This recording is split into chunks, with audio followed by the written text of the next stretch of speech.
നമസ്കാരം. ഐക്യരാഷ്ട്രസഭയുടെ 79ാമത് general assembly കഴിഞ്ഞ ദിവസം ന്യൂയോർക്കിൽ വെച്ച് നടത്തുകയുണ്ടായി. ലോകത്താകമാനമുള്ള 193 രാജ്യങ്ങൾക്കാണ് അസംബ്ലിയിൽ അംഗത്വമുള്ളത്. ഓരോ രാജ്യത്തിൻ്റെയും പരമോന്നത നേതാക്കന്മാർ വിവിധ ചർച്ചയിൽ അവിടെ പങ്കെടുക്കുന്നുണ്ട്. അവർ വിവിധ വിഷയങ്ങളെ അവിടെ അവതരിപ്പിക്കാറുമുണ്ട്. ഇന്ത്യൻ പ്രധാനമന്ത്രി ശ്രീ നരേന്ദ്രമോദിജിയും അമേരിക്കൻ പ്രസിഡന്റ് ജോ ബൈഡനുമെല്ലാം അവിടെ വന്നുപോയി. എന്നാൽ കഴിഞ്ഞ ദിവസം ഇസ്രായേൽ പ്രധാനമന്ത്രി ശ്രീ ബെന്യാമിൻ നെതന്യാഹുവിൻ്റെ ഊഴമായിരുന്നു. അതുകൊണ്ട് തന്നെ 50-ലധികം ഇസ്ലാമിക രാജ്യങ്ങൾ അദ്ദേഹത്തിൻ്റെ പ്രസംഗത്തിന് മുമ്പ് ആ ഹാൾ വിട്ട് പുറത്തു പോയിരുന്നു. എന്നാൽ ബാക്കിയുണ്ടായിരുന്ന സദസ്യരോട് അദ്ദേഹം വിവരിച്ച കാര്യങ്ങൾ കയ്യടിയോടുകൂടിയാണ് ലോകം ഇന്ന് സ്വീകരിച്ചു കൊണ്ടിരിക്കുന്നത്. അതിശക്തമായ ആ വാക്കുകൾ, ത്രസിപ്പിക്കുന്ന ആ വാക്കുകൾ എല്ലാ ഭാഷയിലേക്കും മൊഴിമാറ്റം ചെയ്തുകൊണ്ടിരിക്കുന്നു. കേരളത്തിലെ എല്ലാ പ്രിയപ്പെട്ടവരും ഈ വാർത്ത, ഈ പ്രസംഗം കേൾക്കണമെന്ന ഒരാഗ്രഹം എൻ്റെ ഉള്ളത്തിലുണ്ടായതുകൊണ്ടാണ് ഇത് വളരെ സമയമെടുത്ത് മലയാളത്തിലേക്ക് ട്രാൻസ്ലേറ്റ് ചെയ്ത് ഞാൻ നിങ്ങളുടെ മുമ്പാകെ ഈ പ്രസംഗം അവതരിപ്പിക്കുന്നത്. ഹാൾ മിക്കവാറും ശൂന്യമായിരുന്നു. കസേരകളെല്ലാം കാലിയായി കിടന്നുവെങ്കിലും ബാക്കിയുണ്ടായിരുന്നവർ വലിയ കരഘോഷത്തോടുകൂടി ആ പ്രസംഗത്തെ ഏറ്റെടുത്തതായിട്ട് കാണുവാൻ കഴിഞ്ഞിട്ടുണ്ട്. അതിനുശേഷം ലോകം മുഴുവൻ വലിയ നടുക്കത്തോടെയാണ് ഇപ്പോൾ ഈ പ്രസംഗം കേൾക്കുകയും മറ്റുള്ളവരിലേക്ക് എത്തിച്ചുകൊണ്ട് ഇരിക്കുന്നത്. അദ്ദേഹത്തിൻ്റെ പ്രസംഗത്തിൻ്റെ പൂർണ്ണരൂപം ഇവിടെ വായിക്കുന്നു. ലേഡീസ് ആൻഡ് ജെന്റിൽമാൻ, ഈ വർഷം ഞാനിവിടെ വരുവാൻ ഉദ്ദേശിച്ചിരുന്നതല്ല. എൻ്റെ രാജ്യം യുദ്ധത്തിലാണ്, ജീവന് വേണ്ടി പോരാടുകയാണ്. പക്ഷേ ഈ വേദിയിലെ പ്രസംഗകരിൽ പലരും എൻ്റെ രാജ്യത്തിനെതിരെ ഉന്നയിക്കുന്ന നുണകളും അപവാദങ്ങളും കേട്ടപ്പോൾ ഇവിടെ വന്ന് സത്യം വിളിച്ചു പറയുവാൻ ഞാൻ തീരുമാനിച്ചു. എൻ്റെ ജനങ്ങൾക്ക് വേണ്ടി സംസാരിക്കുവാൻ ഞാൻ ഇവിടെ വരുവാൻ തീരുമാനിച്ചു. എൻ്റെ രാജ്യത്തിനു വേണ്ടി സംസാരിക്കുവാനും സത്യം അറിയിക്കുവാനും ആണ് ഞാൻ വന്നത്. സത്യം ഇതാണ്: ഇസ്രായേൽ സമാധാനം തേടുന്നു, ഇസ്രായേൽ സമാധാനത്തിനായി കൊതിക്കുന്നു. ഇസ്രായേൽ സമാധാനം സ്ഥാപിച്ചു, വീണ്ടും സമാധാനം സ്ഥാപിക്കും. എന്നിട്ടും ഞങ്ങളെ ഉന്മൂലനം ചെയ്യുവാൻ ശ്രമിക്കുന്ന ശത്രുക്കളെ ഞങ്ങൾ അഭിമുഖീകരിക്കേണ്ടി വരുന്നു. അവർക്കെതിരെ ഞങ്ങൾ സ്വയം പ്രതിരോധിക്കും. ഞങ്ങളുടെ ശത്രുക്കളായ ഈ കൊലപാതകികൾ ഞങ്ങളെ നശിപ്പിക്കാൻ മാത്രമല്ല, ലോകത്തെ നശിപ്പിക്കാനും നമ്മയെല്ലാം സ്വേച്ഛാധിപത്യത്തിൻ്റെയും ഭീകരതയുടെയും ഇരുണ്ട യുഗത്തിലേക്ക് തിരികെ കൊണ്ടുപോകുവാനും ശ്രമിക്കുന്നു. കഴിഞ്ഞ വർഷം ഞാനിവിടെ സംസാരിച്ചപ്പോൾ ആയിരക്കണക്കിന് വർഷങ്ങൾക്ക് മുമ്പ് വാഗ്ദത്ത ദേശത്തേക്ക് പ്രവേശിക്കുവാൻ പോകുമ്പോൾ മോസസ് ഇസ്രായേൽ ജനതയുടെ മുമ്പാകെ വച്ച അതേ കാലാതീതമായ തിരഞ്ഞെടുപ്പിനെ അഭിമുഖീകരിക്കേണ്ടി വരുമെന്ന് ഞാൻ പറഞ്ഞു. ഭാവി തലമുറകൾക്ക് നാം അനുഗ്രഹമാണോ ശാപമാണോ എന്ന് നിർണയിക്കുന്നത് നമ്മുടെ പ്രവൃത്തികളാണെന്ന് മോസസ് പറഞ്ഞല്ലോ. ഇന്ന് നാം അഭിമുഖീകരിക്കുന്ന തിരഞ്ഞെടുപ്പും അതാണ്. ഇറാൻ്റെ തുടർച്ചയായ ആക്രമണത്തിൻ്റെ ശാപം, അല്ലെങ്കിൽ അറബിയും ജൂതനും തമ്മിലുള്ള ചരിത്രപരമായ അനുരഞ്ജനത്തിൻ്റെ അനുഗ്രഹം. ആ പ്രസംഗത്തെ തുടർന്നുള്ള ദിവസങ്ങളിൽ ഞാൻ പറഞ്ഞ അനുഗ്രഹം കൂടുതൽ ശ്രദ്ധിക്കപ്പെട്ടു. സൗദി അറേബ്യയും ഇസ്രായേലും തമ്മിലുള്ള കരാർ എന്നത്തെക്കാളും ഞങ്ങളെ തമ്മിൽ യോജിപ്പിച്ചതായി തോന്നുന്നു. എന്നാൽ ഒക്ടോബർ 7 ശാപം വന്നു. ഗാസയിൽ നിന്ന് ആയിരക്കണക്കിന് ഇറാനിയൻ പിന്തുണയുള്ള ഹമാസ് ഭീകരർ പിക്കപ്പ് ട്രക്കുകളിലും മോട്ടോർ സൈക്കിളുകളിലും ഇസ്രായേലിലേക്ക് കടന്നുകയറി. അവർ സങ്കല്പിക്കാനാവാത്ത ക്രൂരതകൾ ചെയ്തു. 1200 പേരെ അവർ ക്രൂരമായി കൊലപ്പെടുത്തി. അവർ സ്ത്രീകളെ പീഡിപ്പിച്ചു. അവർ പുരുഷന്മാരെ ശിരച്ഛേദം ചെയ്തു. നാസി ഹോളോകോസ്റ്റിനെ അനുസ്മരിപ്പിക്കുന്ന രംഗങ്ങളിൽ അവർ മുഴുവൻ കുടുംബാംഗങ്ങളെയും ജീവനോടെ ചുട്ടരിച്ചു. മാതാപിതാക്കൾ, മുത്തശ്ശിമാർ തുടങ്ങി എല്ലാവരും ആക്രമിക്കപ്പെട്ടു. വിവിധ രാജ്യങ്ങളിൽ നിന്നുള്ള 251 പേരെ ഹമാസ് തട്ടിക്കൊണ്ടുപോയി ഗാസയിലെ തടവറകളിലേക്ക് വലിച്ചിഴച്ചു. ജീവനോടെ തിരിച്ചെത്തിയ 117 പേർ ഉൾപ്പെടെ 154 പേരെ ഇസ്രായേൽ നാട്ടിലേക്ക് കൊണ്ടുവന്നു. ബാക്കിയുള്ള ബന്ദികളെ വീട്ടിലേക്ക് കൊണ്ടുവരുന്നതുവരെ ഞങ്ങൾ വിശ്രമിക്കില്ലെന്ന് നിങ്ങൾക്ക് ഉറപ്പ് നൽകുവാൻ ഞാൻ ആഗ്രഹിക്കുന്നു. അവരുടെ കുടുംബാംഗങ്ങളിൽ ചിലർ ഇന്ന് ഞങ്ങളുടെ കൂടെയുണ്ട്. നോവ മ്യൂസിക് ഫെസ്റ്റിവലിൽ നിന്ന് തട്ടിക്കൊണ്ടുപോയ ഇട ഈ കാണുന്ന എലിസ്റ്റീവ് മകനായിരുന്നു. അതായിരുന്നു അവൻ്റെ കുറ്റം. ഒരു സംഗീതോത്സവം. ഹോമി സറോവോനയുടെ മകൻ ജോനാഥാൻ കൊല്ലപ്പെട്ടു. ആ മൃതദേഹം ഗാസയിലെ ഭീകര തുരങ്കങ്ങളിലേക്ക് കൊണ്ടുപോയി. ഒരു മൃതദേഹത്തെ ബന്ദിയാക്കി ധീരനായ അറബ് ഇസ്രായേൽ സൈനികനായ മുഹമ്മദിനെ ഹമാസ് കൊലപ്പെടുത്തി. അദ്ദേഹത്തിൻ്റെ മൃതദേഹവും ഗാസയിലേക്ക് കൊണ്ടുപോയി. അദ്ദേഹത്തിൻ്റെ സഹോദരൻ സലീം അൽത്രാസയും ഇവിടെയുണ്ട്. അതേ സംഗീതോത്സവത്തിൽ ക്രൂരമായി കൊല ചെയ്യപ്പെട്ട ഇഫത്ത് ഹൈമാൻ്റെ മകൾ ഇൻവറിൻ്റെ മൃതദേഹവും ഹമാസ് അതുപോലെ ചെയ്തു. ഷാരോൻ ഷെറാഫിയും ഇവിടെയുണ്ട്. അദ്ദേഹത്തിൻ്റെ സഹോദരൻ യോസയും കൊല്ലപ്പെട്ടു. ഗാസയിൽ ഇപ്പോൾ ബന്ദിയാക്കപ്പെട്ടിരിക്കുന്ന തൻ്റെ ജ്യേഷ്ഠന് വേണ്ടി അദ്ദേഹം കാത്തിരിക്കുകയാണ്. തീവ്രവാദികൾ തുടച്ചു നീക്കിയ മറ്റൊരു കുടുംബത്തിലെ ചില അംഗങ്ങൾ ഞങ്ങളോടൊപ്പം ഇവിടെയുണ്ട്. സന്തോഷകരമെന്ന് പറയട്ടെ, അവരുടെ അമ്മയുടെ മോചനം ഞങ്ങൾ നേടി. പക്ഷേ അവരുടെ പിതാവ് ഇപ്പോഴും ഹമാസിൻ്റെ തുരങ്ക നരകത്തിൽ വീർപ്പുമുട്ടുകയാണ്. ഞാൻ നിങ്ങൾക്ക് വീണ്ടും വാഗ്ദാനം ചെയ്യുന്നു, നിങ്ങളുടെ പ്രിയപ്പെട്ടവരെ ഞങ്ങൾ വീട്ടിലേക്ക് തിരികെ കൊണ്ടുവരും. ഈ വിശുദ്ധ ദൗത്യം പൂർത്തിയാക്കുന്നതുവരെ ഞങ്ങൾ ആ പരിശ്രമം ഒഴിവാക്കുകയില്ല. ലേഡീസ് ആൻഡ് ജെന്റിൽമാൻ, ഒക്ടോബർ 7 ശാപം ഹമാസ് ഇസ്രായേലിനെ ആക്രമിച്ചപ്പോൾ ആരംഭിച്ചു. പക്ഷേ അത് അവിടെ അവസാനിച്ചിട്ടില്ല. ഉടൻ തന്നെ ഇറാൻ രൂപീകരിച്ച 6 യുദ്ധമുഖങ്ങളിൽ കൂടി സ്വയം പ്രതിരോധിക്കാൻ ഇസ്രായേൽ നിർബന്ധിതരായി. ഒക്ടോബർ 8 ലെബനനിൽ നിന്ന് ഹിസ്ബുള്ള ഞങ്ങളെ ആക്രമിച്ചു. അതിനുശേഷം അവർ 8000 റോക്കറ്റുകൾ ഞങ്ങളുടെ പട്ടണങ്ങൾക്കും നഗരങ്ങൾക്കും നേരെ, ഞങ്ങളുടെ സാധാരണക്കാർക്ക് നേരെയും തൊടുത്തുവിട്ടു. 2 ആഴ്ചയ്ക്ക് ശേഷം യമനിലെ ഇറാൻ പിന്തുണയുള്ള ഹൂത്തികൾ ഇസ്രായേലിൻ്റെ നേരെ മിസൈലുകൾ തൊടുത്തുവിട്ടു. ഇത്തരത്തിൽ 250 ആക്രമണങ്ങൾ ഇന്നലെ ടെൽ അവീവിനെ ലക്ഷ്യമാക്കിയതുൾപ്പെടെ സിറിയയിലെയും ഇറാഖിലെയും ഇറാൻ്റെ ഷിയ മിനിസ്റ്റുകൾ ഡസൻ കണക്കിന് തവണ ഇസ്രായേലിനെ ലക്ഷ്യം വെച്ചിട്ടുണ്ട്. ഇറാൻ പിന്തുണയോടെ യഹൂദിയിലെയും സമറിയയിലെയും പലസ്തീൻ ഭീകരർ അവിടെയും ഇസ്രായേലിലെ നിരവധി ആക്രമണങ്ങൾ നടത്തി. കഴിഞ്ഞ ഏപ്രിൽ 1 ഇറാൻ സ്വന്തം ദേശത്തു നിന്ന് നേരിട്ട് ഇസ്രായേലിനെ ആക്രമിച്ചു. 300 ഡ്രോണുകളും ക്രൂയിസ് മിസൈലുകളും ബാലിസ്റ്റിക് മിസൈലുകളും ഞങ്ങൾക്ക് നേരെ തൊടുത്തുവിട്ടു. യഹായിലെ സ്വേച്ഛാധിപതികൾക്ക് എൻ്റെ വക ഒരു സന്ദേശമുണ്ട്. നിങ്ങൾ ഞങ്ങളെ അടിച്ചാൽ ഞങ്ങൾ തിരിച്ചടിക്കും. ഇസ്രായേലിൻ്റെ കൈകൾക്ക് എത്താൻ കഴിയാത്ത സ്ഥലം ഇറാനിലില്ല. മുഴുവൻ മിഡിൽ ഈസ്റ്റിൻ്റെ കാര്യത്തിലും അതേപോലെ തന്നെ. അറുകൊലയിലേക്ക് നയിക്കപ്പെടുന്ന ആട്ടിൻകുട്ടികൾ എന്നതിന് പകരം ഇസ്രായേൽ സൈനികർ അസാമാന്യമായ ധീരതയോടും വീരോചിതമായ ത്യാഗത്തോടും കൂടെ പോരാടി. ഈ അസംബ്ലിക്കും ഈ ഹാളിന് പുറത്തുമുള്ള ലോകത്തിനും നൽകാൻ എനിക്ക് മറ്റൊരു സന്ദേശമുണ്ട്. ഞങ്ങൾ വിജയിക്കുകയാണ്.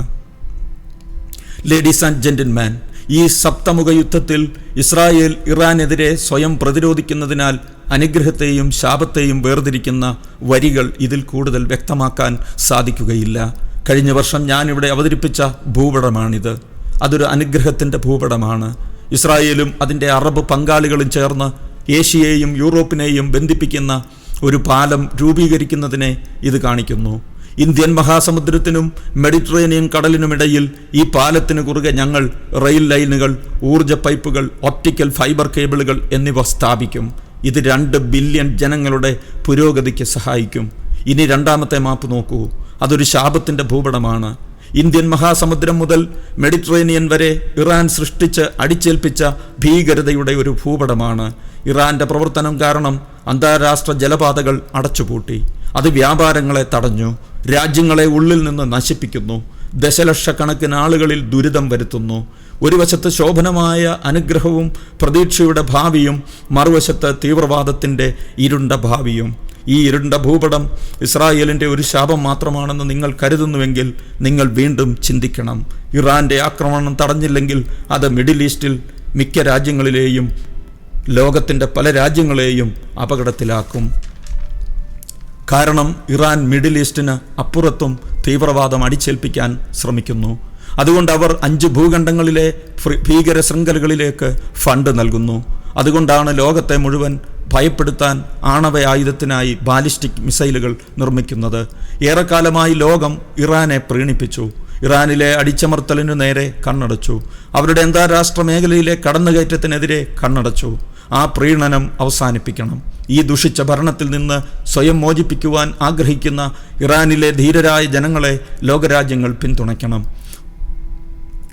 ഉത്തരവാദിത്തമുള്ള സർക്കാരുകൾ ഇറാന്റെ ആക്രമണം തടയുവാൻ ഇസ്രായേലിനെ പിന്തുണയ്ക്കുക. മാത്രമല്ല, അവർ ഇസ്രായേലിനോടൊപ്പം ചേരുകയും വേണം. ഇറാന്റെ ആണവായുധ പദ്ധതി നിർത്താൻ അവർ ഇസ്രായേലിനോടൊപ്പം ചേരണം. ഈ ബോഡിയിലും സെക്യൂരിറ്റി കൗൺസിലിലും ഏതാനും മാസങ്ങൾക്കുള്ളിൽ ഞങ്ങൾ ഒരു ചർച്ച നടത്തുവാൻ പോകുന്നു. കാരണം ഇറാൻ ഒരിക്കലും ആണവായുധങ്ങൾ ലഭിക്കുന്നില്ലെന്ന് ഉറപ്പാക്കാൻ നമ്മളെല്ലാം നമ്മുടെ കഴിവിൻ്റെ പരമാവധി ചെയ്യണം. പതിറ്റാണ്ടുകളായി ഇറാന്റെ ആണവ പദ്ധതിക്ക് മുമ്പിൽ മുന്നറിയിപ്പ് ഞാൻ ലോകത്തിന് നൽകിയിട്ടുണ്ട്. ഞങ്ങളുടെ പ്രവർത്തനങ്ങൾ അവരുടെ പ്രോഗ്രാമിനെ ഒരു ദശാബ്ദത്തോളം വൈകിപ്പിച്ചു. പക്ഷേ അവർ അത് നിർത്തിയില്ല. ഇറാൻ ഇപ്പോൾ ആണവ പദ്ധതി അടുത്ത ഘട്ടത്തിൽ ആണവ ആയുധമാക്കാൻ ശ്രമിക്കുന്നു. എല്ലാ രാജ്യങ്ങളുടെയും സമാധാനത്തിനും സുരക്ഷയ്ക്കും വേണ്ടി, ലോകത്തിൻ്റെ മുഴുവൻ സമാധാനത്തിനും സുരക്ഷിതത്വത്തിനും വേണ്ടി അത് സംഭവിക്കുവാൻ നാം അനുവദിക്കരുത്. അത് സംഭവിക്കാതിരിക്കുവാൻ ഇസ്രായേൽ അതിൻ്റെ കഴിവിൻ്റെ പരമാവധി ശ്രമിക്കുമെന്ന് ഞാൻ നിങ്ങൾക്ക് ഉറപ്പ് നൽകുന്നു. ലേഡീസ് ആൻഡ് ജെന്റിൽമാൻ, നിങ്ങളുടെ മുമ്പിലുള്ള ചോദ്യം ലളിതമാണ്. ഞാൻ നിങ്ങൾക്ക് കാണിച്ചു തന്ന ഈ 2 ഭൂപടങ്ങളിൽ ഏതാണ് നമ്മുടെ ഭാവി രൂപപ്പെടുത്തുന്നത്? അത് ഇസ്രായേലിനും നമ്മുടെ അറബ് പങ്കാളികൾക്കും ലോകത്തിൻ്റെ മറ്റു ഭാഗങ്ങൾക്കും സമാധാനത്തിൻ്റെയും അനുഗ്രഹത്തിൻ്റെയും ഭൂപടമാണോ? അതോ ഇറാനും അതിൻ്റെ പ്രോക്സികളും എല്ലായിടത്തും കൂട്ടക്കൊലയും അരാജകത്വവും വ്യാപിപ്പിക്കുന്ന ശാപത്തിൻ്റെ ഭൂപടമാണോ? ഇസ്രായേൽ ഇതിനോടകം തന്നെ അതിൻ്റെ തീരുമാനം എടുത്തിട്ടുണ്ട്. അനുഗ്രഹം മുന്നോട്ട് കൊണ്ടുപോകാൻ ഞങ്ങൾ തീരുമാനിച്ചു. നമ്മുടെ അയൽക്കാരായ അറബ് വംശരുമായി സമാധാനത്തിനായി ഞങ്ങൾ ഒരു കൂട്ടായ്മ കെട്ടിപ്പടുക്കുന്നു. അതേസമയം ആ സമാധാനത്തിന് ഭീഷണിയായ ഭീകരശക്തികളോട് തുടർച്ചയായിട്ട് പോരാടുകയാണ്. 1 വർഷത്തോളമായി IDF-ലെ ധീരരായ പുരുഷന്മാരും സ്ത്രീകളും ഗാസ ഭരിച്ചിരുന്ന ഹമാസിൻ്റെ ഭീകരസേനയെ ആസൂത്രിതമായി തകർത്തു. ഒക്ടോബർ 7 ഇസ്രായേലിലേക്ക് അധിനിവേശം നടന്ന ദിവസം ആ ഭീകരസേനയുടെ എണ്ണം 40,000-ഓളമായിരുന്നു. 15,000-ഓളം റോക്കറ്റുകളും ഉണ്ടായിരുന്നു. ഇത് 350 മൈൽ ഭീകര തുരങ്കങ്ങളും ഉണ്ടായിരുന്നു. ന്യൂയോർക്ക് സബ്വേ സംവിധാനത്തേക്കാൾ വലിയ തുരങ്ക ശൃംഖല. അവർ ഭൂമിക്ക് മുകളിലും താഴെയും നാശം വിതച്ചു. 1 വർഷത്തിനുള്ളിൽ IDF ഹമാസ് ഭീകരരിൽ പാതിയിലധികം പേരെ കൊല്ലുകയോ പിടിക്കുകയോ ചെയ്തു. അവരുടെ റോക്കറ്റ് ആയുധ ശേഖരത്തിൻ്റെ 90% നശിപ്പിച്ചു. അവരുടെ ഭീകര തുരങ്ക ശൃംഖലയുടെ പ്രധാന ഭാഗങ്ങൾ ഇല്ലാതാക്കി. ശക്തമായ സൈനിക നടപടികളിൽ ഞങ്ങൾ ഹമാസിൻ്റെ എല്ലാ ഭീകര ബറ്റാലിയനുകളും നശിപ്പിച്ചു. 24 ബറ്റാലിയനുകളിൽ 23 ഞങ്ങളുടെ വിജയം പൂർത്തിയാക്കി. ഇപ്പോൾ ഞങ്ങൾ ഹമാസിൻ്റെ ശേഷിക്കുന്ന പോരാട്ട വീര്യം നിർവീര്യമാക്കാൻ ആണ് ശ്രദ്ധ കേന്ദ്രീകരിക്കുന്നത്. ഞങ്ങൾ മുതിർന്ന തീവ്രവാദ കമാൻഡർമാരെ വധിക്കുകയും അവശേഷിക്കുന്ന തീവ്രവാദ അടിസ്ഥാന സൗകര്യങ്ങൾ നശിപ്പിക്കുകയും ചെയ്യും. എന്നാൽ എല്ലായ്പ്പോഴും ഞങ്ങളുടെ പവിത്രമായ ദൗത്യത്തിൽ ഞങ്ങൾ ശ്രദ്ധ കേന്ദ്രീകരിക്കുന്നു. ഞങ്ങളുടെ ബന്ദികളെ വീട്ടിലേക്ക് കൊണ്ടുവരിക. ആ ദൗത്യം പൂർത്തിയാക്കുന്നതുവരെ ഞങ്ങൾ നിർത്തില്ല. ഭരണാധികാരം പ്രയോഗിക്കുന്നു. ഹമാസ് ഭക്ഷണം മോഷ്ടിക്കുന്നു. എന്നിട്ട് അവർ അതിന് വില കൂട്ടി വിൽക്കുന്നു. സ്വന്തം ആളുകളിൽ നിന്ന് തട്ടിയെടുക്കുന്ന പണം കൊണ്ട് അവർ അവരുടെ ഖജനാവ് നിറയ്ക്കുന്നു.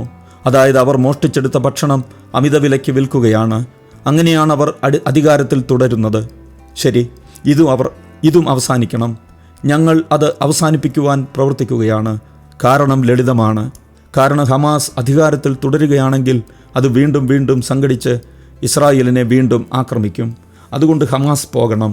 ഹമാസ് തുടരണമെന്ന് പറയുന്നവർ, അത് യുദ്ധാനന്തര ഗാസയുടെ ഭാഗണമെന്ന് പറയുന്നവർ ഉണ്ട്. അവർ ഒന്ന് സങ്കല്പിക്കുക. 2ാം ലോകമഹായുദ്ധത്തിന് ശേഷമുള്ള യുദ്ധാനന്തര സാഹചര്യത്തിൽ 1945 പരാജയപ്പെട്ട നാസികളെ പുനരധിവസിപ്പിക്കാൻ സഹായിക്കുന്നത് ആരെങ്കിലും അംഗീകരിക്കുമോ? അത് സാധ്യമല്ല. അത് പരിഹാസമാണ്. അന്നും നടന്നില്ല, ഇന്നും നടക്കാനും പോകുന്നില്ല. അതുകൊണ്ടാണ് യുദ്ധാനന്തര ഗാസയിൽ ഹമാസിൻ്റെ പങ്ക് ഇസ്രായേൽ നിരസിക്കുന്നത്. ഗാസയെ പിടിച്ചെടുക്കാൻ ഞങ്ങൾ ശ്രമിക്കുന്നില്ല. ഞങ്ങൾ ശ്രമിക്കുന്നത് ആയുധശേഖരം ഇല്ലാത്ത, തീവ്രവാദമില്ലാത്ത ഗാസയാണ്. എങ്കിൽ മാത്രമേ ഈ പോരാട്ടം അവസാനവട്ട പോരാട്ടമാണെന്ന് ഉറപ്പുവരുത്താനാവൂ. സമാധാനപരമായ സഹവർത്തിത്വത്തിന് പ്രതിജ്ഞാബദ്ധമായ ഗാസയിലെ സിവിലിയൻ ഭരണകൂടത്തിന് പിന്തുണയ്ക്കുന്നതിന് പ്രാദേശികവും മറ്റു പങ്കാളികളുമായി പ്രവർത്തിക്കാൻ ഞങ്ങൾ തയ്യാറാണ്. ബന്ദികളെ സംബന്ധിച്ചിടത്തോളം ഹമാസിന് എനിക്കൊരു സന്ദേശമുണ്ട്. ബന്ദിയാക്കിയ ആളുകളെ വിട്ടയക്കുക. അവരെ എല്ലാവരെയും, ഇന്ന് ജീവിച്ചിരിക്കുന്നവരെ ജീവനോടെ തിരികെ നൽകണം. നിങ്ങൾ ക്രൂരമായി കൊലപ്പെടുത്തിയവരുടെ മൃതദേഹങ്ങൾ അവരുടെ കുടുംബാംഗങ്ങൾക്ക് തിരികെ നൽകണം. ഇന്ന് നമ്മോടൊപ്പമുള്ള ആ കുടുംബാംഗങ്ങളും ഇസ്രായേലിലെ അവരുടെ മറ്റുള്ളവരും തങ്ങളുടെ പ്രിയപ്പെട്ടവരുടെ വരവിനായി കാത്തിരിക്കുകയാണ്. അവർക്കായി ഒരു വിശ്രമസ്ഥലം അർഹിക്കുന്നു. അവർക്കായി സങ്കടപ്പെടാൻ ഒരിടം. ലേഡീസ് ആൻഡ് ജെന്റിൽമാൻ, ഈ യുദ്ധം ഞങ്ങളിപ്പോൾ അവസാനിപ്പിക്കാം. ഹമാസ് കീഴടങ്ങുക, ആയുധം താഴെയിടുക, ബന്ദികളാക്കി എല്ലാവരെയും മോചിപ്പിക്കുക എന്നിവ മാത്രമാണ് സംഭവിക്കേണ്ടത്. പക്ഷേ അതില്ലെങ്കിൽ ഞങ്ങൾ വിജയം നേടുന്നതുവരെ പോരാടും. അതിനു പകരം വയ്ക്കാൻ ഒന്നുമില്ല. ലെബനനിൽ ഹിസ്ബുള്ളയെയും ഇസ്രായേൽ പരാജയപ്പെടുത്തണം. ഹിസ്ബുള്ള ഇന്ന് ലോകത്ത് ഏറ്റവും വലിയ ഭീകര സംഘടനയാണ്. എല്ലാ ഭൂഖണ്ഡങ്ങളിലും വ്യാപിച്ചു കിടക്കുന്ന സംഘടനയിലില്ലാത്ത ഗ്രൂപ്പ് കഴിഞ്ഞാൽ മറ്റേതൊരു ഗ്രൂപ്പിനേക്കാളും ഏറ്റവും കൂടുതൽ അമേരിക്കക്കാരെയും ഫ്രഞ്ചുകാരെയും ഹിസ്ബുള്ള കൊലപ്പെടുത്തിയിട്ടുണ്ട്. ഈ മുറയിൽ പ്രതിനിധീകരിക്കുന്ന പല രാജ്യങ്ങളിലെയും പൗരന്മാർ കൊല്ലപ്പെട്ടു. കഴിഞ്ഞ 20 വർഷമായി അത് ഇസ്രായേലിനെ ക്രൂരമായി ആക്രമിച്ചു. കഴിഞ്ഞ വർഷം ഒരു പ്രകോപനവുമില്ലാതെ ഒക്ടോബർ 7 നടന്ന ഹമാസിൻ്റെ കൂട്ടക്കൊലയ്ക്ക് ഒരു ദിവസം കഴിഞ്ഞ് ഇത് നമ്മുടെ വടക്കൻ അതിർത്തിയിലുള്ള 60,000 ഇസ്രായേലികളെ അവരുടെ വീടുകൾ വിട്ടുപോകാൻ നിർബന്ധിതരാക്കി. അവരുടെ സ്വന്തം മണ്ണിൽ അഭയാർത്ഥികളായി. ഹിസ്ബുള്ള ഇസ്രായേലിൻ്റെ വടക്ക് ഭാഗത്തുള്ള ഊർജ്ജസ്വലമായ നഗരങ്ങളെ പ്രേത നഗരങ്ങളാക്കി. അതിനാൽ നിങ്ങൾ ഇതിനെക്കുറിച്ച് തത്തുല്യമായ അമേരിക്കൻ അവസ്ഥയെ ചിന്തിക്കണമെന്ന് ഞാൻ ആഗ്രഹിക്കുന്നു. എൽബോസോയെയും സാന്റിയാഗോയെയും ഭീകരർ പ്രേത നഗരങ്ങളാക്കി മാറ്റിയെങ്കിൽ ഇന്ന് സങ്കല്പിക്കുക. എന്നിട്ട് സ്വയം ചോദിക്കുക, അമേരിക്കൻ ഗവൺമെൻറ് എത്ര കാലം അത് സഹിക്കും? ഒരു ദിവസം, ഒരാഴ്ച, ഒരു മാസം, ഒരു ദിവസം പോലും അവർ അത് സഹിക്കുമോ എന്നെനിക്ക് സംശയമുണ്ട്. എന്നിട്ട് 1 വർഷത്തോളമായി ഈ അസഹനീയമായ അവസ്ഥ ഇസ്രായേൽ സഹിച്ചുകൊണ്ടിരിക്കുകയാണ്. ശരി, മതിയെന്ന് പറയുവാൻ ഞാൻ ഇന്നിവിടെ വന്നിരിക്കുന്നു. ഞങ്ങളുടെ പൗരന്മാർ സുരക്ഷിതമായി അവരുടെ വീടുകളിലേക്ക് മടങ്ങുന്നതുവരെ ഞങ്ങൾ വിശ്രമിക്കില്ല. ഒക്ടോബർ 7 മാതൃകയിലുള്ള മറ്റൊരു കൂട്ടക്കൊല നടത്തുവാൻ നമ്മുടെ വടക്കൻ അതിർത്തിയിൽ തമ്പടിച്ചിരിക്കുന്ന ഒരു ഭീകര സംഘത്തെ ഞങ്ങളിനി അനുവദിക്കില്ല. ഹിസ്ബുള്ള നമ്മുടെ അതിർത്തികളിൽ നിന്ന് സൈന്യത്തെ മാറ്റണമെന്ന് ഞങ്ങൾ ആവശ്യപ്പെടുന്നു. പകരം ഹിസ്ബുള്ള ഞങ്ങളുടെ അതിർത്തിയിലേക്ക് നീങ്ങി ഞങ്ങളുടെ കമ്മ്യൂണിറ്റികളിലേക്ക് നുഴഞ്ഞു കയറാൻ അവർ രഹസ്യമായി നുഴഞ്ഞു കയറാൻ അവർ ഭീകര തുരങ്കങ്ങൾ കുഴിക്കുകയാണ്. നമ്മുടെ പട്ടണങ്ങളിലേക്ക്, ഗ്രാമങ്ങളിലേക്ക് ആയിരക്കണക്കിന് റോക്കറ്റുകൾ വിവേചനരഹിതമായി തൊടുത്തുവിടുകയും ചെയ്തു. അവർ ഈ റോക്കറ്റുകളും മിസൈലുകളും തൊടുത്തുവിടുന്നത് ഈ സൈനിക സൈറ്റുകളിൽ നിന്നല്ല. എന്നാൽ അവർ ആ റോക്കറ്റുകൾ സ്കൂളുകളിലും ആശുപത്രികളിലും അപ്പാർട്ട്മെൻറ്റുകളിലും കെട്ടിടങ്ങളിലും ലെബനോനിലെ പൗരന്മാരുടെ സ്വകാര്യ വീടുകളിലും സ്ഥാപിച്ചതിന് ശേഷമാണ് തൊടുത്തുവിടുന്നത്. അവർ സ്വന്തം ജനങ്ങളെ അപകടത്തിലാക്കുന്നു. അവർ എല്ലാ അടുക്കളയിലും മിസൈൽ സ്ഥാപിച്ചു. ഈ ആഴ്ച ലെബനനിലെ ജനങ്ങളോട് ഞാൻ പറഞ്ഞു, ഹിസ്ബുള്ള നിങ്ങളെ എത്തിച്ച മരണക്കെണിയിൽ നിന്ന് പുറത്തു കടക്കുക. ഞങ്ങൾ നിങ്ങളോട് യുദ്ധത്തിനില്ല. നിങ്ങളുടെ രാജ്യം ഹൈജാക്ക് ചെയ്യും, ഞങ്ങളുടേത് നശിപ്പിക്കുമെന്ന് ഭീഷണിപ്പെടുത്തുകയും ചെയ്തു. ഹിസ്ബുള്ളയുമായി ഞങ്ങൾ യുദ്ധത്തിലാണ്. ഹിസ്ബുള്ള യുദ്ധത്തിൻ്റെ പാത തിരഞ്ഞെടുക്കുന്നിടത്തോളം കാലം ഇസ്രായേലിന് മറ്റു മാർഗങ്ങളില്ല. ഈ ഭീഷണി നീക്കം ചെയ്യാനും നമ്മുടെ പൗരന്മാരെ സുരക്ഷിതമായി അവരുടെ വീടുകളിലേക്ക് തിരികെ കൊണ്ടുവരാനും ഇസ്രായേലിന് എല്ലാ അവകാശവുമുണ്ട്. അതാണ് ഞങ്ങൾ ചെയ്യുന്നത്. 3 പതിറ്റാണ്ടുകളായി ഇറാൻ്റെ ധനസഹായത്തോടെ നിർമ്മിച്ച ഹിസ്ബുള്ളയുടെ റോക്കറ്റുകളും വലിയൊരു ശതമാനം ഈ ആഴ്ച തന്നെ IDF നശിപ്പിച്ചു. ഇസ്രായേൽ രക്തം മാത്രമല്ല, അമേരിക്കൻ ഫ്രഞ്ച് രക്തവും ഒഴുക്കിയ മുതിർന്ന സൈനിക മേധാവികളെ ഞങ്ങൾ തീർത്തു. എന്നിട്ട് ഞങ്ങൾ അവരുടെ പകരക്കാരെ തീർത്തു. അവരുടെ പകരക്കാരെയും ഞങ്ങളുടെ എല്ലാ ലക്ഷ്യങ്ങളും പൂർത്തിയാക്കുന്നതുവരെ ഞങ്ങൾ ഹിസ്ബുള്ളയെ ആക്രമിക്കുന്നത് തുടരും. ലേഡീസ് ആൻഡ് ജെന്റിൽമാൻ, എല്ലാ പരിഷ്കൃത സമൂഹങ്ങളെയും നീക്കം ചെയ്യുന്ന ഭീകരതയുടെ ശാപം നീക്കം ചെയ്യാൻ ഞങ്ങൾ പ്രതിജ്ഞാബദ്ധരാണ്. എന്നാൽ ഒരു പുതിയ മിഡിൽ ഈസ്റ്റിന് അനുഗ്രഹം യാഥാർത്ഥ്യത്തിൽ സാക്ഷാത്കരിക്കുന്നതിന് 4 വർഷം മുമ്പ് അബ്രഹാം ഉടമ്പടിയിലൂടെ നാം തുറന്ന പാത തുടരണം. എല്ലാറ്റിനുമുപരിയായി ഇസ്രായേലും സൗദി അറേബ്യയും തമ്മിൽ ചരിത്രപരമായ സമാധാനം കൈവരിക്കുക എന്നതാണ് ഇതിനർത്ഥം. അബ്രഹാം ഉടമ്പടിയിലൂടെ ഞങ്ങൾ ഇതിനകം കൊണ്ടുവന്ന അനുഗ്രഹങ്ങൾ കണ്ടുകൊണ്ട് അറേബ്യൻ ഉപദ്വീപിലൂടെ, സൗദി അറേബ്യയുടെ ആകാശത്തിലൂടെ ഗൾഫ് രാജ്യങ്ങളിലേക്ക് അങ്ങോട്ടും ഇങ്ങോട്ടും പറന്ന ദശലക്ഷക്കണക്കിന് ഇസ്രായേലികൾ, വ്യാപാരം, ടൂറിസം, സംയുക്ത സംരംഭങ്ങൾ, ഞാൻ നിങ്ങളോട് പറയുന്നു, സൗദി അറേബ്യയുമായിട്ടുള്ള അങ്ങനെയൊരു ബന്ധം എന്തെല്ലാം അനുഗ്രഹങ്ങൾ കൊണ്ടുവരുമെന്ന്. നമ്മുടെ രണ്ട് രാജ്യങ്ങളുടെയും സുരക്ഷയ്ക്കും സമ്പദ് വ്യവസ്ഥയ്ക്കും ഇത് അനുഗ്രഹമാകും. ഇത് മേഖലയിലുടനീളമുള്ള വ്യാപാരവും വിനോദസഞ്ചാരവും വർദ്ധിപ്പിക്കും. മിഡിൽ ഈസ്റ്റിനെ ഒരാഗോള കേന്ദ്രമാക്കി മാറ്റാൻ ഇത് സഹായിക്കും. ഊർജം, ജലം, കൃഷി, ആർട്ടിഫിഷ്യൽ ഇൻ്റലിജൻസ് തുടങ്ങി നിരവധി മേഖലകളിൽ നമ്മുടെ ഇരു രാജ്യങ്ങൾക്കും സഹകരിക്കാനാവും. അത്തരത്തിലൊരു സമാധാനം ചരിത്രത്തിൻ്റെ ഒരു യഥാർത്ഥ മുന്നേറ്റമായിരിക്കുമെന്ന് എനിക്കുറപ്പുണ്ട്. അറബ് ലോകവും ഇസ്രായേലും തമ്മിൽ, മുസ്ലിങ്ങൾക്കും ജൂതമതത്തിനുമിടയിൽ, മക്കയ്ക്കും ജെറുസലേമിനുമിടയിൽ ചരിത്രപരമായ ഒരു അനുരഞ്ജനത്തിന് അത് തുടക്കമിടും. അത്തരമൊരു സമാധാനം കൈവരിക്കാൻ ഇസ്രായേൽ പ്രതിജ്ഞാബദ്ധമാണ്. എങ്കിലും ഇറാനും അതിൻ്റെ ഭീകരവാദികളും അതിനെ ഇല്ലാതാക്കാൻ പ്രതിജ്ഞാബദ്ധരാണ്. അതുകൊണ്ടാണ് ഇറാൻ്റെ നീചമായ പദ്ധതികളെ പരാജയപ്പെടുത്താനുള്ള മാർഗം അനിവാര്യമാണെന്ന് പറയുന്നത്. അത്തരമൊരു സമാധാനം കൂടുതൽ വിശാലമായ അബ്രഹാമിക് സഖ്യത്തിന് അടിത്തറ ആകും. ആ സഖ്യം അമേരിക്കയും ഇസ്രായേലിൻ്റെ നിലവിലെ അറബ് സമാധാന പങ്കാളികളും സൗദി അറേബ്യയും സമാധാനത്തിൻ്റെ അനുഗ്രഹം തിരഞ്ഞെടുക്കുന്ന മറ്റുള്ളവരും ഉൾപ്പെടും. ഇത് മിഡിൽ ഈസ്റ്റിൽ ഉടനീളം സുരക്ഷയും സമൃദ്ധിയും വർദ്ധിപ്പിക്കുകയും ലോകത്തിൻ്റെ മറ്റു ഭാഗങ്ങൾക്ക് വലിയ നേട്ടങ്ങൾ കൈവരുത്തുകയും ചെയ്യും. അമേരിക്കൻ പിന്തുണയും നേതൃത്വവും ഉള്ളതിനാൽ ആളുകൾ വിചാരിക്കുന്നതിലും വളരെ വേഗത്തിൽ ഈ ദർശനം യാഥാർത്ഥ്യമാകുമെന്ന് ഞാൻ വിശ്വസിക്കുന്നു. ഇസ്രായേലിൻ്റെ പ്രധാനമന്ത്രി എന്ന നിലയിൽ അത് സാധ്യമാക്കാൻ ഞാൻ എൻ്റെ കഴിവിൻ്റെ പരമാവധി ശ്രമിക്കുകയും ചെയ്യും. നമ്മളും ലോകവും കൈവിട്ടു പോകാൻ പാടില്ലാത്ത അവസരമാണിത്. ലേഡീസ് ആൻഡ് ജെൻറ്റിൽമാൻ, ഇസ്രായേൽ അതിൻ്റെ തിരഞ്ഞെടുപ്പ് നടത്തി സമൃദ്ധിയുടെയും സമാധാനത്തിൻ്റെയും ശോഭയുള്ള യുഗത്തിലേക്ക് മുന്നേറാൻ ഞങ്ങൾ ശ്രമിക്കുന്നു. ഇറാനും അതിൻ്റെ പ്രോക്സികളും അവരുടെ തിരഞ്ഞെടുപ്പ് നടത്തി ഭീകരതയുടെയും യുദ്ധത്തിൻ്റെയും ഇരുണ്ട യുഗത്തിലേക്ക് മടങ്ങാൻ അവർ ആഗ്രഹിക്കുന്നു. ഇപ്പോൾ എനിക്കൊരു ചോദ്യമുണ്ട്. ഞാൻ നിങ്ങളോട് ആ ചോദ്യം ചോദിക്കുന്നു. നിങ്ങൾ എന്ത് തിരഞ്ഞെടുക്കും? നിങ്ങളുടെ ജനത ഇസ്രായേലിനോടൊപ്പം നിൽക്കുമോ? ജനാധിപത്യത്തിനും സമാധാനത്തിനുമൊക്കെ നിൽക്കുമോ? അതോ സ്വന്തം ജനതയെ കീഴ്പ്പെടുത്തുകയും ലോകമെമ്പാടും ഭീകരത കയറ്റുമതി ചെയ്യുകയും ചെയ്യുന്ന ക്രൂരമായ സ്വേച്ഛാധിപതിയായ ഇറാനൊപ്പം നിങ്ങൾ നിൽക്കുമോ? നന്മയും തിന്മയും തമ്മിലുള്ള ഈ പോരാട്ടത്തിൽ ഒരു തർക്കവും ഉണ്ടാകരുത്. നിങ്ങൾ ഇസ്രായേലിനോടൊപ്പം നിൽക്കുമ്പോൾ നിങ്ങളുടെ മൂല്യങ്ങൾക്കും നിങ്ങളുടെ താല്പര്യങ്ങൾക്കും വേണ്ടി നിങ്ങൾ നിലകൊള്ളുന്നു. അതെ, ഞങ്ങൾ സ്വയം പ്രതിരോധിക്കുകയാണ്. എന്നാൽ അക്രമത്തിലൂടെയും ഭീകരതയിലൂടെയും ഞങ്ങളുടെ ജീവിത രീതിയെ നശിപ്പിക്കാൻ ശ്രമിക്കുന്ന ഒരു പൊതുശത്രുവിനെതിരെയും ഞങ്ങൾ പ്രതിരോധിക്കുകയാണ്. ഇതിനെക്കുറിച്ച് ആശയക്കുഴപ്പം ഉണ്ടാകരുത്. പക്ഷേ നിർഭാഗ്യവശാൽ പല രാജ്യങ്ങളിലും ഈ ഹാളിലും ആശയക്കുഴപ്പം ധാരാളമുണ്ട്. നന്മയെ തിന്മയായും തിന്മയെ നന്മയായും ചിത്രീകരിക്കുന്നു. നമുക്കെതിരെ വംശഹത്യ നടത്താൻ ശ്രമിക്കുന്ന ശത്രുക്കൾക്കെതിരെ സ്വയം പ്രതിരോധിക്കുമ്പോൾ ഇസ്രായേൽ വംശഹത്യ നടത്തുന്നു എന്ന് തെറ്റായി വ്യാഖ്യാനിക്കുമ്പോൾ ഈ ധാർമ്മിക ആശയക്കുഴപ്പം ഞങ്ങൾ കാണുന്നു. ഗാസയിൽ പലസ്തീനികളെ ബോധപൂർവം പട്ടിണിയിലാക്കിയെന്ന് ICC പ്രോസിക്യൂട്ടർ അസംബന്ധമായി ആരോപിക്കുമ്പോൾ നാം ആശയക്കുഴപ്പം കാണുന്നു. എന്തൊരസംബന്ധം! 7 ലക്ഷം ടൺ ഭക്ഷണം ഗാസയിലേക്ക് കൊണ്ടുവരാൻ ഞങ്ങൾ സഹായിക്കുന്നു. ഗാസയിലെ ഓരോ പുരുഷനും സ്ത്രീക്കും കുട്ടിക്കും ഒരു ദിവസം 3000 കലോറിയിലധികം.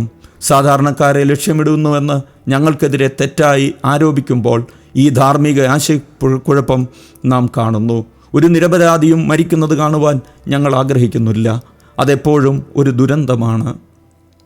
അതുകൊണ്ടാണ് നമ്മുടെ ശത്രുക്കൾ സിവിലിയന്മാരെ മനുഷ്യകവചങ്ങളായി ഉപയോഗിക്കുന്ന സമയങ്ങളിൽ സിവിലിയൻ അപകടങ്ങൾ കുറയ്ക്കുന്നതിന് ഞങ്ങൾ വളരെ വലിയ കാര്യങ്ങൾ ചെയ്യുന്നത്. സാധാരണക്കാരുടെ മരണനിരക്ക് കുറയ്ക്കാൻ ഇസ്രായേൽ ചെയ്യുന്നതുപോലെ ഒരു സൈന്യവും ചെയ്തിട്ടില്ല. ഞങ്ങൾ വാചക സന്ദേശങ്ങൾ അയക്കുന്നു. ഫലസ്തീൻ സിവിലിയന്മാർ അപകടത്തിൽ നിന്ന് രക്ഷപ്പെടുന്നു എന്ന് ഉറപ്പാക്കാൻ ഞങ്ങൾ ദശലക്ഷക്കണക്കിന് ഫോൺ കോളുകൾ ചെയ്യുന്നു. ഇസ്രായേൽ ജനാധിപത്യത്തിനെതിരെ എന്ന് പറഞ്ഞുകൊണ്ട് സ്വയം പ്രഖ്യാപിത പുരോഗമനവാദികൾ മാർച്ച് ചെയ്യുമ്പോൾ മറ്റൊരു അഗാധമായ ധാർമ്മിക ആശയക്കുഴപ്പം നാം കാണുന്നു. ഇറാനിൽ പ്രതിഷേധക്കാരെ വെടിവെച്ച് വീഴ്ത്തിയ, മുടിമറയ്ക്കാത്തതിന് സ്ത്രീകളെ കൊലപ്പെടുത്തിയ, പൊതുവിടങ്ങളിൽ മനുഷ്യരെ തൂക്കിലേറ്റിയവരെ അവർ പിന്തുണയ്ക്കുന്നെന്ന് അവർ മനസ്സിലാക്കുന്നില്ലേ? ചില പുരോഗമനവാദികൾ US നാഷണൽ ഇൻ്റലിജൻസ് ഡയറക്ടർ പറയുന്നതിനനുസരിച്ച് ഇസ്രായേലിനെതിരെ പ്രതിഷേധിക്കുന്ന പലർക്കും ഇറാൻ ഫണ്ടും ഇന്ധനവും നൽകുന്നു. ആർക്കറിയാം, ഒരുപക്ഷെ ഈ കെട്ടിടത്തിന് പുറത്തുള്ള പ്രതിഷേധക്കാരിൽ പലരും ഫണ്ട് സ്വീകരിച്ചവരാകും. ലേഡീസ് ആൻഡ് ജെൻറ്റിൽമാൻ, 3000 വർഷങ്ങൾക്ക് മുമ്പ് നമ്മുടെ നിത്യതലസ്ഥാനമായ ജെറുസലേമിൽ ഭരിച്ചിരുന്ന സോളമൻ രാജാവ് നിങ്ങൾക്കെല്ലാവർക്കും പരിചിതമായ ഒരു കാര്യം പ്രസ്താവിച്ചു. സൂര്യന് കീഴിൽ പുതിയതായി ഒന്നുമില്ല. ബഹിരാകാശയാത്ര, ക്വാണ്ടം ഫിസിക്സ്, ആർട്ടിഫിഷ്യൽ ഇൻ്റലിജൻസ് എന്നിവയുടെ യുഗത്തിൽ അതൊരു തർക്കവിഷയമായ പ്രസ്താവനയാണെന്ന് ചിലർ വാദിക്കും. എന്നാൽ ഒരു കാര്യം നിഷേധിക്കാനാവാത്തതാണ്. ഐക്യരാഷ്ട്രസഭയിൽ തീർച്ചയായും പുതിയതായി ഒന്നുമില്ല. എൻ്റെ കാര്യം തന്നെ എടുക്കുക. 1984 UN-ലെ ഇസ്രായേൽ അംബാസഡറായാണ് ഞാൻ ആദ്യമായി ഈ വേദിയിൽ നിന്ന് സംസാരിച്ചത്. അത് കൃത്യം 40 വർഷം മുമ്പാണ്. ഇവിടെ എൻ്റെ കന്നിപ്രസംഗത്തിൽ ഈ സഭയിൽ നിന്ന് ഇസ്രായേലിനെ പുറത്താക്കാനുള്ള നിർദ്ദേശത്തിനെതിരെ ഞാൻ സംസാരിച്ചു. 4 പതിറ്റാണ്ടുകൾക്ക് ശേഷം അതേ കപടമായ നിർദ്ദേശത്തിനെതിരെ ഞാൻ ഇസ്രായേലിനെ പ്രതിരോധിക്കുന്ന അവസ്ഥയിൽ തന്നെ. അതാണ് ഞാൻ പറഞ്ഞത്. ഐക്യരാഷ്ട്രസഭയിൽ തീർച്ചയായും പുതിയതായി ഒന്നുമില്ല. ആരാണ് ഇത്തവണ നേതൃത്വം നൽകുന്നത്? ഹമാസ് അല്ല, Abbas. Palestine authority president Mahmoud Abbas. ഇസ്രായേലുമായി സമാധാനം ആഗ്രഹിക്കുന്നുവെന്ന് അവകാശപ്പെടുന്ന ആളാണിത്. എന്നിട്ടും ഒക്ടോബർ 7 ഭീകരമായ കൂട്ടക്കൊലയെ അപലപിക്കാൻ അദ്ദേഹം വിസമ്മതിക്കുന്നു. ഇസ്രായേലികളെയും അമേരിക്കക്കാരെയും കൊലപ്പെടുത്തിയ ഭീകരർക്ക് അദ്ദേഹം ഇപ്പോഴും കോടിക്കണക്കിന് പണം നൽകുന്നു. പേ ഫോർ സ്ലേ എന്നാണ് ഇതിൻ്റെ പേര്. നിങ്ങൾ എത്രത്തോളം കൊല്ലുന്നുവോ അത്രത്തോളം പ്രതിഫലം ലഭിക്കും. ഇസ്രായേലിൻ്റെ നിലനിൽപ്പിനായുള്ള അവകാശത്തിനെതിരെയും സ്വയം പ്രതിരോധിക്കാനുള്ള ഇസ്രായേലിൻ്റെ അവകാശത്തിനെതിരെയും അദ്ദേഹം ഇപ്പോൾ വിട്ടുവീഴ്ചയില്ലാത്ത നയതന്ത്ര യുദ്ധം നടത്തുന്നു. നിങ്ങൾക്ക് സ്വയം പ്രതിരോധിക്കാൻ ആയില്ലെങ്കിൽ നിങ്ങൾക്ക് നിലനിൽക്കാനാവില്ല. 40 വർഷം മുമ്പ് ഈ വേദിയിൽ നിൽക്കുമ്പോൾ ഇസ്രായേലിനെ പുറത്താക്കാനുള്ള ക്രൂരമായ പ്രമേയത്തിൻ്റെ സ്പോൺസർമാരോട് ഞാൻ പറഞ്ഞു, മാന്യരെ, നിങ്ങളുടെ മതഭ്രാന്ത് പരിശോധിക്കുക. ഇന്ന് പ്രമേയത്തെ ജാഗ്രമായ രീതിയിൽ പിന്തുണയ്ക്കുന്ന പ്രസിഡന്റ് അബ്ബാസിനോടും നിങ്ങളോടും ഞാൻ അതേ കാര്യം പറയുന്നു. നിങ്ങളുടെ മതഭ്രാന്ത് പരിശോധിക്കുക. ഏക യഹൂദരാഷ്ട്രത്തെ ഒറ്റപ്പെടുത്താനുള്ള ശ്രമം ഐക്യരാഷ്ട്രസഭയുടെ ധാർമ്മിക കളങ്കമായി തുടരുന്നു. എല്ലായിടത്തും മാന്യരായ ആളുകളുടെ കണ്ണിൽ അത് നിന്ദ്യമാക്കി. എന്നാൽ പലസ്തീനുകളെ സംബന്ധിച്ചിടത്തോളം ഈ UN അവരുടെ സ്വന്തം കോടതിയാണ്. എന്തിനുമേതിനും ഇസ്രായേലിനെ മോശമായി ചിത്രീകരിക്കുന്ന ഒരു യാന്ത്രിക ഭൂരിപക്ഷം ഇവിടെ ഉണ്ടെന്ന് അവർക്കറിയാം. ഈ ഇസ്രായേൽ വിരുദ്ധ ഫാക്ട് ഏത് വിചിത്രമായ ആരോപണത്തിനും ഏത് സമൂഹത്തിലും ഭൂരിപക്ഷം നേടാനാകും. കഴിഞ്ഞ ദശകങ്ങളിൽ ഈ ഹാളിൽ UN ജനറൽ അസംബ്ലിയിൽ ഇസ്രായേലിനെതിരെ പാസാക്കിയ പ്രമേയങ്ങൾ ലോകം മുഴുവനും എതിരെ പാസാക്കിയ പ്രമേയങ്ങളെക്കാൾ യാഥാർത്ഥത്തിൽ ഇരട്ടിയിലധികമാണ്. 2014 മുതൽ ഈ സംഘം 174 തവണ ഇസ്രായേലിനെ അപലപിച്ചു. ലോകത്തെ മറ്റ് എല്ലാ രാജ്യങ്ങളെയും അത് 73 തവണയാണ് അപലപിച്ചത്. ഇസ്രായേൽ രാഷ്ട്രത്തിന് 100-ലധികം. എന്തൊരു കാപഢ്യം, എന്തൊരു ഇരട്ടത്താപ്പ്, എന്തൊരു തമാശ. ഞാൻ നിങ്ങളോട് പറയുന്നു, ഇസ്രായേൽ മറ്റ് രാഷ്ട്രങ്ങളെപ്പോലെ പരിഗണിക്കപ്പെടുന്നതുവരെ UN എല്ലായിടത്തും കേവലം പ്രഹസനമല്ലാതെ മറ്റൊന്നുമല്ല. UN-ലെ യഹൂദ വിരുദ്ധത കണക്കിലെടുക്കുമ്പോൾ UN-ൻ്റെ അഫിലിയേറ്റഡ് ഓർഗനൈസേഷനിലൊന്നായ ICC-യിലെ പ്രോസിക്യൂട്ടർ എനിക്കും ഇസ്രായേലിൻ്റെ പ്രതിരോധ മന്ത്രിക്കും ജനാധിപത്യ രാഷ്ട്രമായ ഇസ്രായേലിൻ്റെ ജനാധിപത്യ തിരഞ്ഞെടുപ്പിൻ പ്രകാരം തിരഞ്ഞെടുക്കപ്പെട്ട നേതാക്കൾക്കുമെതിരെ അറസ്റ്റ് വാറണ്ട് പുറപ്പെടുവിക്കുന്നതിനെക്കുറിച്ച് ആലോചിക്കുന്നത് ആരെയും അത്ഭുതപ്പെടുത്തേണ്ടതില്ല. ലേഡീസ് ആൻഡ് ജെന്റിൽമാൻ, യഥാർത്ഥ കുറ്റവാളികൾ ഇസ്രായേലല്ല, അവർ ഇറാനിലാണ്. അവർ ഗാസയിൽ, സിറിയയിൽ, ലെബനനിൽ, യമനിൽ യുദ്ധക്കുറ്റവാളികൾക്കൊപ്പം നിൽക്കുന്നവർ, നന്മയ്ക്കെതിരെ തിന്മയ്ക്കൊപ്പം നിൽക്കുന്നവർ, അനുഗ്രഹത്തിനെതിരെ ശാപമായിട്ട് നിൽക്കുന്നവർ. അങ്ങനെ ചെയ്യുന്നവർ സ്വയം ലജ്ജിക്കണം. എന്നാൽ എനിക്ക് നിങ്ങളോട് ഒരു സന്ദേശമുണ്ട്. ഈ യുദ്ധത്തിൽ ഇസ്രായേൽ വിജയിക്കും. ഈ യുദ്ധത്തിൽ ഞങ്ങൾ വിജയിക്കും. കാരണം ഞങ്ങൾക്ക് വേറെ ചോയ്സ് ഇല്ല. ഞങ്ങളുടെ ജനതയെ കൊന്നൊടുക്കിയ കാലത്ത് ആരും ഞങ്ങൾക്ക് വേണ്ടി പ്രതികരിച്ചില്ല. തലമുറകൾക്ക് ശേഷം ഞങ്ങൾക്കിപ്പോഴൊരു രാജ്യമുണ്ട്. ഞങ്ങൾക്കിപ്പോഴൊരു ധീര സൈന്യവുമുണ്ട്. സമാനതകളില്ലാത്ത ധൈര്യമുള്ള ഒരു സൈന്യമുണ്ട്. ഞങ്ങൾ പ്രതിരോധിക്കുകയാണ്. വിശുദ്ധ ഗ്രന്ഥത്തിൽ പറയുന്നത് പോലെ ഇസ്രായേലിൻ്റെ നിത്യത ക്ഷയിക്കുകയില്ല. പുരാതന കാലം മുതലുള്ള യഹൂദ ജനതയുടെ ഇതിഹാസയാത്രയിൽ ആധുനിക കാലത്തെ കൊടുങ്കാറ്റിലൂടെയും പ്രക്ഷുബ്ധതകളിലൂടെയും ആ പുരാതന വാഗ്ദാനങ്ങൾ എല്ലായ്പ്പോഴും പാലിക്കപ്പെട്ടിട്ടുണ്ട്. അതെല്ലാ കാലത്തും നിലനിൽക്കും. ഒരു മഹാകവിയുടെ വാചകം കടമെടുത്താൽ ഇസ്രായേൽ ആ ശുഭരാത്രിയിലേക്ക് മൃദുവായി പോകില്ല. പ്രകാശം മരിക്കുന്നതിനെതിരെ നാം ഒരിക്കലും രോഷാകുലരാകേണ്ടതില്ല. കാരണം ഇസ്രായേലിൻ്റെ വിളക്ക് എന്നേക്കും പ്രകാശിക്കും. ഇസ്രായേൽ ജനത്തോടും ഇസ്രായേൽ പടയാളികളോടും ഞാൻ പറയുന്നു, ധീരമായി നിലകൊള്ളുക. ഇസ്രായേൽ ജനത ഇപ്പോൾ, നാളെ, എന്നേക്കും ജീവിക്കുന്നു എന്ന്.